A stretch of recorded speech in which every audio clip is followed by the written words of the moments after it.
అనుకున్నదొకటి అయినది ఇంకొకటి. ఇది పాకిస్తాన్ పరిస్థితి. భారత్ను దొంగ దెబ్బ తీద్దామనుకున్నందుకు చివరికి చావు దెబ్బ తినాల్సి వచ్చింది. కయ్యానికి కాలు తుఫినందుకు భారీ మూల్యం చెల్లించుకుంది. ఇంతకీ ఆపరేషన్ సింధూర్ వల్ల పాకిస్తాన్కు జరిగిన నష్టమేంటి? Let's watch. పెహల్గాం ఉగ్రదాడి ద్వారా భారత్ను రెచ్చగొట్టినందుకు పాకిస్తాన్ భారీ మూల్యం చెల్లించుకోవాల్సి వచ్చింది. ఆపరేషన్ సింధూర్ ద్వారా పాకిస్తాన్ సైనిక పాటవాన్ని ఘోరంగా దెబ్బతీసింది భారత్. పక్కా ప్రణాళికతో బైసారంలో పర్యాటకులను చంపారు పాక్ ఉగ్రవాదులు.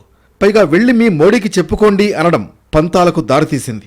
పెహల్గాం ఉగ్రదాడిలో పాల్గొన్న వాళ్లలో ఒక పాకిస్తాన్ పారా కమాండో ఉన్నాడని గుర్తించింది. దీంతో ఆ దాడి వెనుక పాకిస్తాన్ సైన్యం ప్రత్యక్ష ప్రమేయం ఉందనే విషయాన్ని భారత్ గ్రహించింది. పాక్ ఆగడాలను సహించడానికి వీల్లేదని గట్టిగా బుద్ధి చెప్పాలనే నిర్ణయానికి వచ్చింది.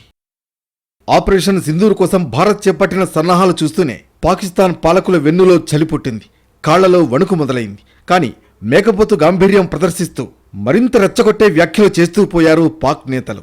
మరోవైపు తమ కుయుక్తులన్నీ ప్రదర్శించింది. తమపై భారత్ యుద్ధం ప్రకటించబోతోందంటూ నానా హంగామా చేసింది పాకిస్తాన్. ఐక్యరాజ్య సమితిని సైతం సీన్లోకి తీసుకొచ్చింది. కానీ భారత్ ఎక్కడా తగ్గలేదు. ఆపరేషన్ సింధూర్ ప్రారంభించింది. ఆపరేషన్ సింధూర్ ద్వారా పాకిస్తాన్ ఉగ్రవాదులను, వాళ్ల మౌలిక సదుపాయాలను టార్గెట్ చేసింది భారత్. అయితే ఈ దాడిని జీర్ణించుకోలేకపోయింది పాకిస్తాన్. డ్రోన్లు, క్షిపణులు, యుద్ధ విమానాలను భారత్పై ప్రయోగించింది.